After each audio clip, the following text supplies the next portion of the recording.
మీరు బంగారం తాకట్టు పెట్టి ఆ బంగారం డబ్బులు కట్టలేక ఇబ్బంది పడుతున్నారా? ఆచారి గోల్డ్ వాళ్ళు మీ బంగారం కొని మీ లోన్ తీర్చి మిగిలిన డబ్బులు మీకు ఇచ్చేస్తారు. ఇంకెందుకు ఆలస్యం? ఆచారి గోల్డ్ ఈ నెంబర్స్ కి కాల్ చేయండి. రాహుల్ గాంధీ గారు ఏపీ గురించి ఎందుకు మాట్లాడలేదు అనేది మాట్లాడారు. దాన్ని ఎట్లా చూడాలి అంటే 12% ఎక్సెస్ వచ్చిన ఓటు గురించి మాట్లాడలేదు రాహుల్ గాంధీ గారు అని జగన్మోహన్ రెడ్డి గారు కామెంట్ చేశారు. సార్ అసలు రాహుల్ గాంధీ గారి గురించి ఒక 2 మినిట్స్ మాట్లాడదాం. ఫస్ట్ ఎలా అంటే ఇప్పుడు మోడీ గారు ఉన్నారు, తన లైఫ్ డ్రీము ప్రధానమంత్రి అవ్వాలనుకున్నారు, అయిపోయారు. జగన్ గారు ఉన్నారు, సీఎం అవ్వాలనుకున్నారు, ఆయన కూడా 1 టైం అయిపోయారు, అచీవ్డ్. అంటే ఎవరైతే వాళ్ళ గోల్స్ సెట్ చేసుకున్నారో ఆ గోల్ అయితే అచీవ్డ్ కదా. ఇప్పుడు రాహుల్ గాంధీ విషయానికి వచ్చేసరికి ఆయన పిఎం అవ్వాలి అనుకునేది ఆయన గోల్ అయితే ఇప్పటిదాకా అవ్వనప్పుడు, సో దేశవ్యాప్తంగా ఏ రాష్ట్రంలో ఏ వర్గం ఓట్లు మనవి అంటే ఎవరితో మనం ట్రావెల్ చేయొచ్చు అనే ఐడియా కూడా లేని వ్యక్తి. ఇప్పుడు ఆంధ్రప్రదేశ్ తీసుకుందాం. ఒక పక్కన టీడీపీ, బీజేపీ, జనసేన, ఎన్డీఏ కూటమిగా పోటీకి వచ్చినప్పుడు పర్సనల్గా అంటే ఒకప్పుడు జగన్మోహన్ రెడ్డి గారిని ఇబ్బంది పెట్టడం, జైల్లో పెట్టడం ఇవన్నీ చేశారు. అది ఇప్పటికీ మనసులో పెట్టుకొని అదే తరహా రాజకీయం చేయడం కోసం షర్మిలా గారిని ఏపీ కాంగ్రెస్ అధ్యక్షురాలుగా పెట్టి వైఎస్ఆర్సీపీ ఓట్లు చీల్చడానికి ప్రయత్నించినప్పుడు వారు ఎవరి గెలుపుకు దోహదపడ్డట్లు? అంటే మోడీ ప్రధాని చేయటానికి రాహుల్ గాంధీ కూడా పనిచేస్తున్నట్ట. అంటే అంత వివేకం కూడా లేకుండా ఆంధ్రప్రదేశ్ ఎన్నికల్లో వైఎస్ఆర్సీపీ ఓటును చీల్చి చంద్రబాబుకి లబ్ధి చేకూరేలాగా చేశారు కదా. అంతకుముందు టర్మ్ ఏమైంది మీరు కానీ బాగా నోటీస్ చేస్తే అసలు టీడీపీ ఎలా ఫామ్ అయింది చెప్పండి? కాంగ్రెస్ విధానాలకు నచ్చక కాంగ్రెస్కి వ్యతిరేకంగా స్థాపించబడిందే తెలుగుదేశం పార్టీ. అలాంటి తెలుగుదేశము కాంగ్రెస్ కలిపి తెలంగాణలో పోటీకి వెళ్ళారు. పోటీకి వెళ్తే ఏమైంది? అసలు డిపాజిట్లు కూడా దక్కనంత దారుణమైన ఓటమిని చూశారు. చూసిన తర్వాత రియలైజేషన్ ఎంతవరకు వాడుకున్నారు? ఇమ్మీడియట్గా వెళ్ళిపోయి ఏపీలో అయితే పొత్తు లేదు అంటే తెలంగాణలో పైలట్ చేసుకున్నారు. వెంటనే చంద్రబాబు గారు వచ్చేసి నాకు ఎందుకు వచ్చింది ఏపీ వరకు అయితే పొత్తు లేదనుకున్నారు, ప్రాపర్గా ట్రావెల్ చేసేసారు. అయితే ఆ రిలేషన్స్ అప్పటి నుంచి కూడా క్యారీ ఫార్వర్డ్ అవుతూ ఇప్పుడు కూడా చూడండి, టీడీపీలో నుంచి చాలామంది నాయకులు తర్వాత కాంగ్రెస్లోకి వెళ్ళారు తెలంగాణలో. ఆ వెళ్ళిన వాళ్ళలో నుంచే ఒకరైన రేవంత్ రెడ్డి గారు సీఎం అయ్యారు. ఇప్పటికీ చంద్రబాబు గారి శిష్యుడిగా రేవంత్ రెడ్డి గారికి గుర్తింపు ఉంది. సో ఏమైపోతుంది ఇక్కడ తెలంగాణలో కాంగ్రెస్ గెలుపులో కూడా టీడీపీ యొక్క ఓట్ బ్యాంక్ ఉంది, టీడీపీ వాళ్ళు సపోర్ట్ చేశారు అనే వాదన చాలా గట్టిగా ఉంది. సో ఏంటంటే లాంగ్ రన్లో ఎలా ఆలోచిస్తున్నారు? మీరు ఉంది అని అంటున్నారు కానీ ఒక గమ్మత్తైన విషయం ఏంటంటే ఎక్కడైతే టీడీపీ అవుట్ రైట్గా కాంగ్రెస్కి ఓట్లు వేయించిందో అక్కడ ఏదైతే సిటీ మొత్తం కూడా ఎక్కడ కూడా సిటీలో కాంగ్రెస్ గెలవలేకపోయింది. అది చాలా ఎట్లా దాన్ని చూడొచ్చు? మీకు సిటీలో సెటిలర్ ఓటు ఉంటుంది కదా. సెటిలర్ ఓటు అంటే మొత్తం టీడీపీ ఓటు ఉండదుగా, వైఎస్ఆర్సీపీ మద్దతుదారుల ఓట్లు కూడా ఉంటాయి. సో ఆ క్యాలిక్యులేషన్లో మేబీ ఆ రోజు ఉన్న పరిస్థితుల్లో ఏంటంటే టీడీపీ బలం కంటే కూడా వైఎస్ఆర్సీపీ బలం కొంచెం ఎక్కువ ఉండి ఉండొచ్చు సెటిలర్స్ ఓట్లు. ఆ సెటిలర్స్ మద్దతు వైఎస్ఆర్సీపీకి ఉన్నప్పుడు దానివల్ల మీకు సిటీలో ఓడిపోయింది. కానీ మీకు జనరల్గా తెలంగాణ పాలిటిక్స్ కానీ మీరు జనరల్గా అబ్జర్వ్ చేస్తే తెలంగాణ పాలిటిక్స్ ఎలా ఉంటాయి చూడండి. ఇక్కడ కాంగ్రెస్, టీడీపీ ఈ రెండు మేజర్ పార్టీలు ఇదివరకు ఉమ్మడి రాష్ట్రంగా ఉన్నప్పుడు. సో ఎప్పుడైతే బీఆర్ఎస్ పార్టీ పెట్టారో కాంగ్రెస్ ఇంకా ఉంది. ఇప్పుడు మీకు ఆంధ్ర పాలిటిక్స్కి వెళ్ళామనుకోండి, టీడీపీ అలాగే ఉంది, కాంగ్రెస్ ఓటర్లందరూ కూడా వైఎస్ఆర్సీపీకి ట్రాన్స్ఫర్ అయ్యారు. తెలంగాణలో ఏమైంది? కాంగ్రెస్ అలాగే ఉంది, టీడీపీ ఓటర్స్ అంతా కూడా బీఆర్ఎస్కి ట్రాన్స్ఫర్ అయ్యారు. మీకు అర్థమైందా? మేజర్ డిఫరెన్స్ ఏంటంటే బీఆర్ఎస్లో మీరు నాయకులైనా తీసుకోండి, మోస్ట్లీ అభ్యర్థులు కూడా మెజారిటీ పీపుల్ టీడీపీ నుంచి వచ్చిన వాళ్ళే ఉంటారు. మంత్రి శాఖలు ఉన్నప్పుడు కూడా ఇంపార్టెన్స్ తీసుకోండి. అంటే ఇప్పుడు ఒకవేళ దానవ నాగేంద్ర గారికి మినిస్ట్రీ ఇచ్చినా కూడా ఆయన ఎక్కడ కనపడరు సిటీలో కానీ అక్కడ. అదే మీకు తలసాని గారిని తీసుకోండి, ఆయన ఇంపార్టెన్స్ ఎలా ఉంటుంది అంటే ఎర్రబల్లి దయాకర్ అవ్వచ్చు, గెలిచిన వాళ్ళకంటే కూడా ఓడిపోయినా కూడా తుమ్మల గారికి ఇచ్చిన ఇంపార్టెన్స్ అవ్వచ్చు బీఆర్ఎస్లో ఒకప్పుడు. అంటే ఇది ఎలా ఉంటుందంటే టీడీపీ నుంచి టోటల్ ట్రాన్స్ఫర్ బీఆర్ఎస్కి వచ్చింది. ఏపీలోకేమో కాంగ్రెస్ ఓట్ బ్యాంక్ అంతా కూడా వైఎస్ఆర్సీపీకి వెళ్ళింది. సో టీడీపీ ఇక్కడ మీరు తెలంగాణలో ఏంటి, తర్వాత బీజేపీ వచ్చిన తర్వాత హిందుత్వ ఫీలింగ్ అవ్వచ్చు, కొంత కాంగ్రెస్ నుంచి కొంత ఈ బీఆర్ఎస్ నుంచి ఓట్ బ్యాంక్ చీల్చుకొని బీజేపీ కూడా ట్రయాంగిల్ ఫైట్లోకి వచ్చేసిన తర్వాత ఇక్కడ ఏమవుతుంది, ట్రయాంగిల్ ఫైట్లో 30% ఓటింగ్ వస్తేనే విన్నింగ్ వచ్చే ఛాన్సెస్ ఉన్నాయి తెలంగాణలో. అలాంటి పరిస్థితులు ఉన్నప్పుడు టీడీపీ ఇన్ఫ్లుయెన్స్ చేయటం వల్ల ఆ 2 or 3% ఓట్ డిఫరెన్స్లు కూడా చాలా హెల్ప్ అవుతుంది అనమాట. ఇప్పుడు టీడీపీ ఇన్ఫ్లుయెన్స్ చేస్తే ఎవరు ఓటు చీలిద్ది తెలంగాణలో? డెఫినెట్లీ బీఆర్ఎస్ఏ కదా, ఎందుకంటే టీడీపీ కార్యకర్తలే మీకు బీఆర్ఎస్కి వెళ్ళారు. అవును. ఇప్పుడు మళ్ళీ టీడీపీ కొంచెం యాక్టివేట్ అయ్యి లేదు కింద లెవెల్లో కొంచెం వర్క్ చేయటం వల్ల ఆ ఇంపాక్ట్, ఆ 2-3% ఇంపాక్ట్ ఎవరి మీద పడుతుంది? బీఆర్ఎస్ మీద పడుతుంది. సో అది ఎవరికి ఫెచ్చింగ్ అవుతుంది? కాంగ్రెస్కే ఫెచ్చింగ్ అవుతుంది. సో ఇవన్నీ ఏంటంటే రాజకీయాలు ఎలా అయిపోయినాయి అంటే శత్రువుకు శత్రువు మిత్రుడు అన్నట్లు. ఒక పక్క జగన్ గారు ఏంటి, అసలు దేశంలోనే కాంగ్రెస్ రూలింగ్ నుంచి ఒక్కసారి అపోజిషన్కి వచ్చింది. 2 రాష్ట్రాల్లో అధికారం కోల్పోయింది. ఎక్కడ? ఆంధ్రాలోనూ కోల్పోయింది, విభజన హెల్ప్ చేసి ఇచ్చిన తర్వాత తెలంగాణలోనూ కోల్పోయింది. సో అతను ఎలా చూస్తున్నారు రాహుల్ గాంధీ గారు, తన ఓటు ఏంటి, తను ఎవరి వర్గాన్ని ఉండాలో కూడా ఆలోచించుకోకుండా ఎలా అయిపోయింది అంటే ఒకసారి చంద్రబాబుతో ట్రావెల్ చేసి ఉండారు, రెండోసారి లోపాయికారికంగా వర్క్ చేసి ఉండారు, మళ్ళీ మొన్న ఎలక్షన్లో అయితే ఏకంగా వైఎస్ఆర్సీపీ ఓటు చీల్చారు. మీకు రాయలసీమలో తీసుకుంటే 3-4% చాలా చోట అభ్యర్థులు నిలబెట్టడం కూడా ఎట్లా ఎక్స్క్లూజివ్గా ముస్లిం ఓటు చీల్చడం కోసం అలాగే వర్క్ చేశారు. ఈ రోజుకి చూడండి, ఆంధ్రప్రదేశ్లో కాంగ్రెస్ పార్టీ తరఫున ప్రెసిడెంట్ ఎవరైతే ఉండారో షర్మిల గారు, ఎప్పుడన్నా రూలింగ్ పార్టీని ప్రశ్నించడం చూశారు అసలు? ఎంతసేపు? ఇప్పుడు చూడండి, రాజకీయాలంటే ఇప్పుడు కాంగ్రెస్ పార్టీ యొక్క రాజకీయం ఏమై ఉండాలి? ఒకటి, కాంగ్రెస్ పార్టీ యొక్క గ్రోత్ డెవలప్మెంట్ మళ్ళీ రీఫార్మ్ చేసుకోవడానికి ఏమన్నా పుష్ చేస్తున్నామా లేదా అనేది ఒకటే ఉండాలి ఎజెండా. రెండో ఎజెండా ఆబ్వియస్లీ రూలింగ్ గవర్నమెంట్ ఏదైనా తప్పులు చేస్తుంటే ప్రశ్నించగలగాలి, అంటే రూలింగ్లో లేరు కాబట్టి ఇక్కడ. కానీ షర్మిల గారు ఎంతసేపు తన వ్యక్తిగత వ్యవహారాల గురించే మాట్లాడుతున్నారు. అవును. మరి అంతలా మాట్లాడుతున్నా మీరు మీ పార్టీ అధ్యక్షురాలని మీ పార్టీ వాళ్ళే మార్చమని అడుగుతున్నా మార్చకుండా కంటిన్యూ ఎందుకు చేస్తున్నారు? ఇప్పుడు 2 జోనల్ ప్రెసిడెంట్స్ అని కూడా పెట్టారు కదా. పెడతారు, పెట్టినా కూడా నేనేమంటున్నాను, మీరు అసలు చంద్రబాబుతో కలిసి ట్రావెల్ చేస్తున్నారు అనడానికి ఇవన్నీ ప్రూఫే కదా. ఇప్పుడు అవును, ఎన్డీఏలో డైరెక్ట్ ఎన్డీఏలో భాగస్వామి ఎవరు? టీడీపీ. ప్రస్తుతం ఉన్న గవర్నమెంట్లో కూడా, నేషనల్ గవర్నమెంట్లో కూడా మంత్రి పదవులు తీసుకుని ట్రావెల్ చేస్తున్నారు ఎన్డీఏలో. అంత స్ట్రాంగ్ ఎన్డీఏ అభ్యర్థుల కోసం నీ పార్టీని నువ్వే బలి చేస్తుంటే ఇంకెప్పుడు డెవలప్ అవుతారు? ఇప్పుడు ఆంధ్రాలో ఓట్ల వ్యత్యాసం ఏదైతే ఉందో, ఆంధ్రా గురించి ఒరిస్సా గురించి కూడా మాట్లాడాలి కదా. ఆంధ్రా గురించి మాట్లాడరు, ఒరిస్సా గురించి మాట్లాడరు. ఎందుకు మాట్లాడతలేదు? వాళ్ళ ఒపీనియన్ ఏంటంటే వీళ్ళు ఇండియా కూటమి అభ్యర్థులు కాదు.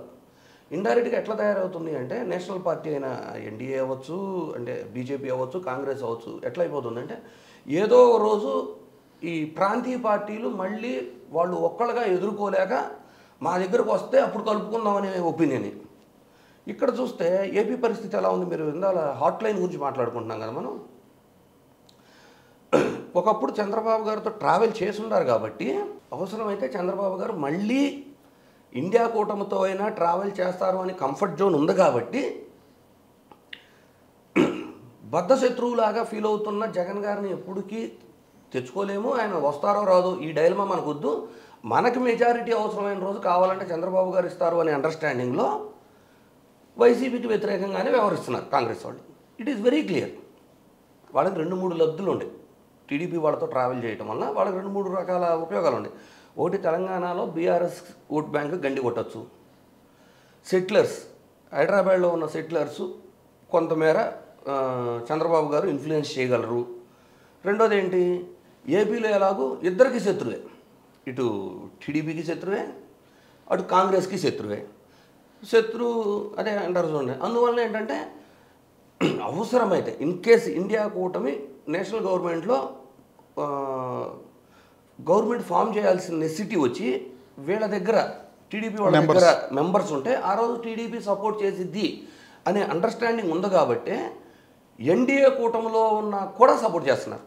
అదర్వైజ్ ఎన్డీఏ రహస్యంగా ఫ్రెండ్షిప్ ఉంది. రహస్యంగా అవసరం లేదు సార్, అది బహిరంగంగా అర్థమైపోతుంది కదా అందరికీ. రహస్యంగా ఉంది ఇందులో. ఇప్పుడు కలిసి ట్రావెల్ చేసింది నిజమే కదా, తెలంగాణ ఎలక్షన్లో కలిసి ట్రావెల్ చేసింది నిజమే కదా. తర్వాత ఏపీలోనేమో అంటే కలవకపోయినా అప్పుడు అలయన్స్ ఉన్నారు కదా. 2019 ఎలక్షన్ ముందు వాళ్ళు కాంగ్రెస్ గెలుపు కోసం వేరే రాష్ట్రాలకు వెళ్ళి మరీ తిరిగి వచ్చారు కదా. ఇక్కడే కాదు వేరే రాష్ట్రాలకు కూడా వెళ్ళొచ్చారు. కానీ ఆ పార్టీకి వ్యతిరేకంగా పెట్టిన పార్టీ మెర్జ్ అయితే ఏమైతే తెలంగాణలో చూశారు కాబట్టి ఎవరికాళ్ళు ఇండివిజువల్గా పోటీ చేశారు. ఇంకో లాభం ఏంటి, కాంగ్రెస్ ఓటింగే వైఎస్ఆర్సీపీకి వచ్చింది కాబట్టి కాంగ్రెస్ కలిసే కంటే కూడా కాంగ్రెస్ విడిగా పోటీ చేస్తే వైఎస్ఆర్సీపీ ఓటు చీలిద్ది అనే నాలెడ్జ్ వచ్చి విడిగా ట్రావెల్ చేస్తున్నారు. అదర్వైజ్ వాళ్ళు ఎప్పుడు విడిపోయారనేది రహస్యంగా మెయింటైన్ చేయడానికి ఇది బహిరంగంగా అందరికీ తెలిసిన ఫ్యాక్టే. అంటే హాట్ లైన్ విషయం ఇవాళ వరకు ప్రజలకు తెలియదు, నేను ఒకేసారి బహిరంగం అయిపోయింది. ప్రజలు కాదు, ఇక్కడ ఏమవుతుంది అంటే రాహుల్ గాంధీ ఇంతలా ఎక్స్పోజ్ చేసిన తర్వాత కూడా వైఎస్ఆర్సీపీ పార్టీ ఫ్రంట్ పేజ్లో వేయలేదు ఆ ఇన్ఫర్మేషన్ని. లేదు దీనికి యాడాన్గా ఒక ప్రెస్ మీట్ పెట్టి సపోర్ట్ చేయొచ్చు కదా మా లీడరు అనే విధంగా కార్యకర్తలు ఆ ఫుల్ నాలెడ్జ్ లేకుండా సోషల్ మీడియాలో పోస్టులు వేశారు. వేసిన తర్వాత అసలు వాళ్ళు ఏంటి ఎలా వ్యవహరిస్తున్నారు అనేది కార్యకర్తలకు తెలియటానికి జగన్మోహన్ రెడ్డి గారు ప్రెస్ మీట్లో చెప్పారు. ఓకే, అంతేగాని ఇది ఇప్పుడు అంటే కొత్తగా కనిపెట్టింది అయితే కాదు ఇది హాట్ లైన్ విషయం. అంటే కామన్ మ్యాన్కి కొత్తగా తెలిసింది అనుకోవాలి అంతే. కామన్ మ్యాన్కి లేదు, ఎందుకు మనం వాళ్ళని సపోర్ట్ చేయట్లేదు అంటే వాళ్ళు చేసే దాంట్లో మనం యాడ్ ఆన్ ఎందుకు వెళ్ళట్లేదు అనేది. మీకు ఇంకో విషయం కూడా, హర్యానా ఎలక్షన్స్ అయిపోయిన తర్వాత హర్యానాలో కూడా మోసం జరిగింది అని జగన్ గారు ట్వీట్ చేశారు. మరి హర్యానాలో ఓడిపోయింది ఎవరండి? కాంగ్రెస్ సపోర్టివ్గా ట్వీట్ వేసినా కూడా ఆంధ్రప్రదేశ్ ఎన్నికల గురించి మాట్లాడింది ఎవరు?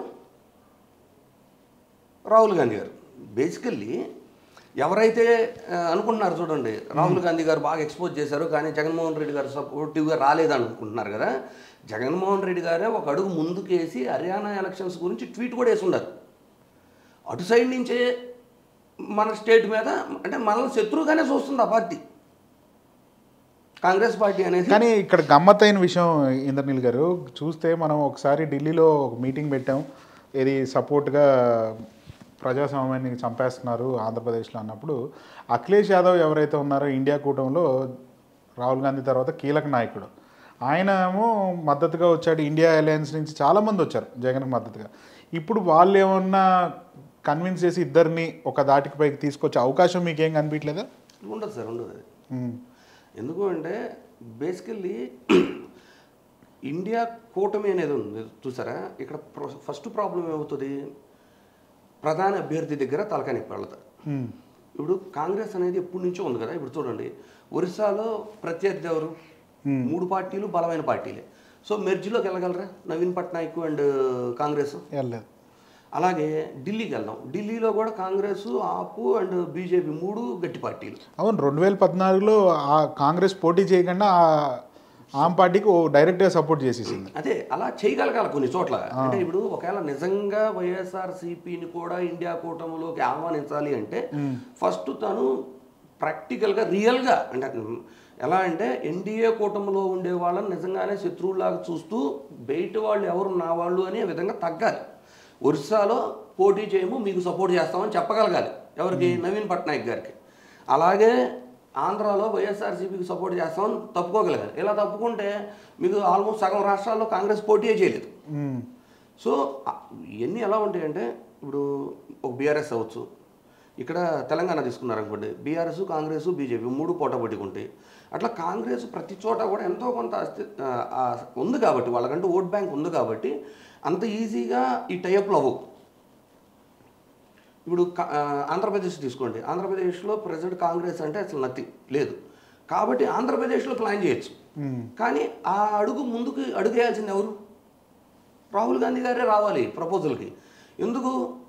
నేను ఇందాక కూడా చెప్పాను ఏంటి, నరేంద్ర మోడీ గారు తన గోల్ తను అచీవ్డ్.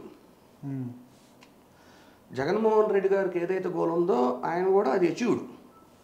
ఆ గోల్ అచీవ్ అవునాడు కదా, ఒక అడుగు తగ్గాలంటే ఎవరు తగ్గుతారు? అవసరం ఎవరికి ఉంది? రాహుల్ గాంధీ గారికి ఎక్కువ అవసరం ఉంది.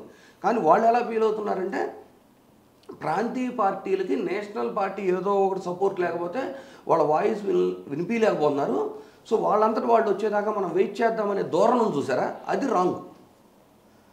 ఇప్పుడు చూడండి, నవీన్ పట్నాయక్ గారి గురించి ఎక్కడైనా మాట్లాడారా? ఎవరన్నా మాట్లాడారా?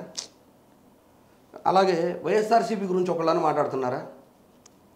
అంటే ప్రాంతీయ పార్టీలకి బలం లేకుండా చేస్తేనే సేఫర్ సైడ్ లాంగ్ రన్. అంటే నవీన్ పట్నాయక్ గారు ఇంకా వీక్ అయితే మళ్ళీ కాంగ్రెస్ పుంజుకునిద్దాడా? అదే మీరు అనేది నానే కాన్సెప్ట్ ఏంటంటే ఏదైతే నేషనల్ పార్టీ ఉందో అది స్టేట్లో కూడా అల్లే పరిపాలిస్తేనే బెటర్ అనుకుంటున్నారు. బట్ ఇవాళ ఉన్న సిచ్యువేషన్స్లో ఎక్కడా కూడా నేషనల్ పార్టీస్కి మెజారిటీ ఆఫ్ ద గీట్లేదు ఎక్కడ కూడా. They are completely dependent on state parties. అది ఎందుకు గ్రహించలేకపోతున్నారు? గ్రహించటం కాదు, ఇప్పుడు ఎలా ఉందంటే ఇప్పుడు ఎలక్షన్స్ అయిపోయినాయి, బీజేపీ రూలింగ్లోకి వచ్చింది, ఇంకా 5 ఏళ్ళు ఎలక్షన్ ఉంది. ఈ నేషనల్ పార్టీస్ తీరు అంటే వాళ్ళు వ్యవహరిస్తున్న తీరు ఎలా ఉందంటే ప్రతిపక్షంలో ఉన్న కాంగ్రెస్ను కూడా కలిపి చెప్తున్నాను. ఇప్పుడు తెలంగాణలో కేసీఆర్ పూర్తిగా డౌన్ అయిపోయారు అనుకోండి, అది అటు బీజేపీకి లాభం, ఇటు కాంగ్రెస్కి లాభం. నవీన్ పట్నాయక్ గారు పూర్తిగా డౌన్ అయిపోయారు అనుకోండి, అక్కడ కూడా 2 పార్టీలు ఏంటి, కాంగ్రెస్కి లాభం, బీజేపీకి లాభం. జగన్మోహన్ రెడ్డి గారు పూర్తిగా డౌన్ అయిపోయారు అనుకోండి, అలాగే ఎన్డీఏ కూటమి లాభం, మళ్ళీ ఏమైనా రీఫార్మ్ చేయొచ్చు కాంగ్రెస్ అనే ఆలోచన. వీళ్ళ ఆలోచన ధోరణి ఏమైపోతుంది అంటే రీజనల్ పార్టీస్ అన్నీ కూడా మెయిన్ పార్టీని మించి ఓట్లు అంటే సీట్లు కూడా తెచ్చుకోగలుగుతున్నాయి. మధ్యలో మనం హంగులు కూడా చూసాము, థర్డ్ ఫ్రంట్ బలం చూసాము. సో ఆ విధంగా మళ్ళీ అవ్వకుండా ఉండాలి అనేది అధికారంలో ఉండా ప్రతిపక్షంలో ఉండా ఇద్దరి ధోరణి ఒకటే ఉంది. ప్రాంతీయ పార్టీలని అణిచివేయాలి, ప్రాంతీయ పార్టీలని సర్వనీయకుండా చేస్తే ఎయిదర్ నువ్వు ఉంటావు లేదంటే నేను ఉంటాననే ధోరణికి వచ్చారు. ఇప్పుడు చూడండి, ఆప్ నేషనల్ పార్టీ స్టేటస్ తెచ్చుకుంది. పంజాబ్లో గెలిచింది, గోవాలో పోటీ చేశారు, కర్ణాటకలో పోటీ చేశారు, అండ్ ఢిల్లీ గెలిచారు. సో నేషనల్ పార్టీగా గుర్తింపు కూడా తెచ్చుకుంది.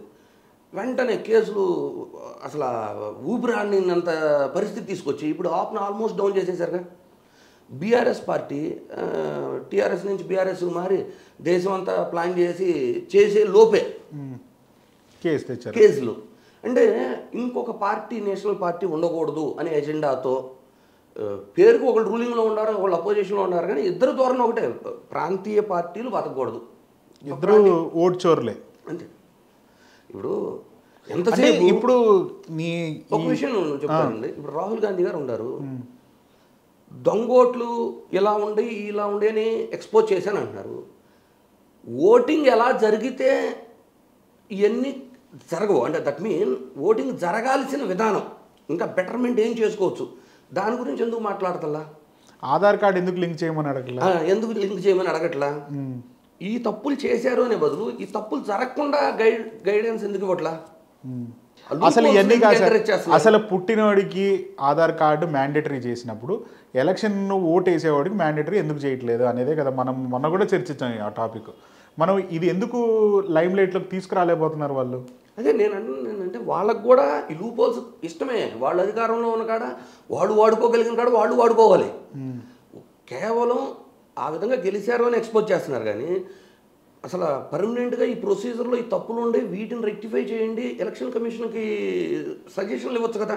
ఆధార్తో లింక్ చేయండి, డూప్లికేట్ ఓటు వద్దు, మీరు తంబు వెరిఫికేషన్ చేయండి ఓటుకు వచ్చినప్పుడు కూడా బయోమెట్రిక్లో చేస్తే అసలు దొంగ ఓటు యాడ్ నుంచి చేస్తారు.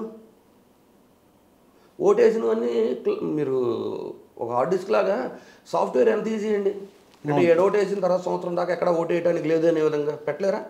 సంవత్సరం 5 ఏళ్ల దాకా అసెంబ్లీ ఎలక్షన్కి ఓటేస్తే 5 ఏళ్ల దాకా అసెంబ్లీకి ఉండదు, పార్లమెంట్కి ఒకసారి ఓటేస్తే మళ్ళీ 5 ఏళ్ల దాకా పార్లమెంట్కి ఉండదు. సో ఇంకెక్కడికి వెళ్ళి వేయగలరు?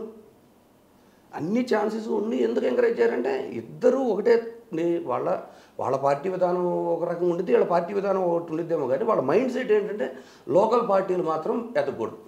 ఇప్పుడు మీరు అన్నదంతా కూడా అసలు బ్యూటిఫుల్గా ఎక్స్ప్లెయిన్ చేశారు అంతా కూడా, రియల్లీ అప్రిషియేట్ అని. బట్ సమస్య అంతా కూడా ఎక్కడ వస్తుందని అంటే రాహుల్ గాంధీకి అంతా తెలుసా ఇక్కడ ఎట్లా జరుగుతుంది ఏంటో. ఎందుకంటే అతను ఆ 13%, 12.5% ఏదైతే ఉందో దాని గురించి తప్ప అన్ని మాట్లాడాడు, అన్ని స్టేట్స్ గురించి మాట్లాడుతున్నాడు కదా. మీకు ఇందాక కూడా చెప్పాను, ఇండియా కూటమిలో ఉన్న పార్టీల వరకే మాట్లాడుతున్నాడు ఆయన. ఇండియా కూటమిలో ఉండి ఇండియా కూటమి పోటీ చేసిన ఏరియాల్లో వాళ్ళకు బలం ఉండి ఓడిపోయిన వాటి గురించి మాట్లాడుతున్నారు. ఇప్పుడు వైఎస్ఆర్సీపీ ఇండియా కూటమిలో లేదు, బీఆర్ఎస్ ఇండియా కూటమిలో లేదు, నవీన్ పట్నాయక్ ఇండియా కూటమిలో లేరు. సో వీళ్ళ గురించి మాట్లాడరు. వాళ్ళు ఎంతవరకు ఏం మాట్లాడతారు, మీకు కర్ణాటక, మహారాష్ట్ర, బీహారు వీటి వరకే మాట్లాడతారు. ఎందుకంటే ఈవెన్ ఉత్తరప్రదేశ్ ఇట్లా ఇండియా కూటమిలో లేని వాళ్ళు మాట్లాడకపోగా వాళ్ళు పూర్తిగా ఐసోలేట్ చేస్తున్నారు. వాళ్ళు పూర్తిగా నాశనం అయిపోతే అక్కడ కూడా మళ్ళీ మనం రీఫార్మ్ అవుతాము, స్ట్రెంగ్తెన్ అవుతాము అనే ఆలోచనే. కానీ అంటే ఇండైరెక్ట్గా చెప్పాలంటే ప్రజలకు జరిగిన అన్యాయం గురించి మాట్లాడతలా, ఓన్లీ ఇండియా కూటమికి జరిగిన అన్యాయం గురించే మాట్లాడుతున్నారు ఆయన. ఓకే. ఇంకోటి, నిన్న ఒక తెలంగాణ ఎంపీ జగన్మోహన్ రెడ్డి గారు రాహుల్ గాంధీ గురించి మీరు ఏం మాట్లాడతారో హాట్ లైన్ గురించి మీకు ఏం తెలుసు అన్నాడు. కరెక్ట్ అంటారా? జగన్మోహన్ రెడ్డికి మాట్లాడతాం నిజం కాదని ఆయన ఖండించగలుగుతారు? ఆయన ఖండించలేదే. ఫస్ట్ ఆఫ్ ఆల్ అంటే ఎవరో మాట్లాడగానే వెంటనే దానికి రెస్పాండ్ అవ్వాల్సిన నెసిటీ ఎవరు పెద్ద పెద్ద పొలిటీషియన్లు ఎవరికి ఉండదు. పొలిటీషియన్లు కదా, ఎవరు కూడా విమర్శించారు కదా అని ప్రతి వాళ్ళకి ఆన్సర్ చేసుకుంటూ is a first time MP అయినా కూడా అట్లా మాట్లాడాల్సిన అవసరం ఉండదు. అలా అని ఇప్పుడు మొన్న బేసికల్లీ ఆ హాట్ లైన్ ఇన్ఫర్మేషన్ ఎందుకు చెప్పాల్సి వచ్చింది అంటే ఇక్కడ జరిగిన ఏపీలో జరుగుతున్న అండర్స్టాండింగ్స్ కార్యకర్తలకు అర్థం అవడానికి మాట్లాడిన వ్యవహారం అదంతా. ఇది ఇప్పుడు వైఎస్ఆర్సీపీలో ఉన్న ఎంపీలకి ఢిల్లీలో రేవంత్ రెడ్డి గారు పార్టీ ఇచ్చిన మాట వాస్తవమే కదా. అవును, వైఎస్ఆర్సీపీ పార్టీలు అవును, అక్కడే వాళ్ళంతా తర్వాత టీడీపీ నుంచి పోటీ చేశారు కదా. అవును, ఇన్ని తెలిసి అది హాట్ లైన్ లేదు అంటే ఎట్లా? ఏం చెప్పారు చంద్రబాబు గారు, వైఆర్ రేవంత్ రెడ్డి గారు, రాహుల్ గాంధీ గారే చెప్పారు. ఇదే జరిగింది కదా మొన్న ఎంపీ ఎలక్షన్లో కూడా. వైఎస్ఆర్సీపీ ఎంపీలు ఎవరైతే వెళ్ళి అక్కడ పార్టీ అటెండ్ అయ్యి వచ్చారో వాళ్ళు తర్వాత ఇక్కడ నుంచి వెళ్ళిపోయి తర్వాత మళ్ళీ టీడీపీ నుంచి పోటీ చేసి గెలిచారు. దీని హాట్ లైన్ అని మరి అదే కదా చెబుతుంది కూడా. రైట్ సార్, థ్యాంక్ యూ, బాగా చెప్పారు వాళ్ళు. Thank you sir, thank you so much.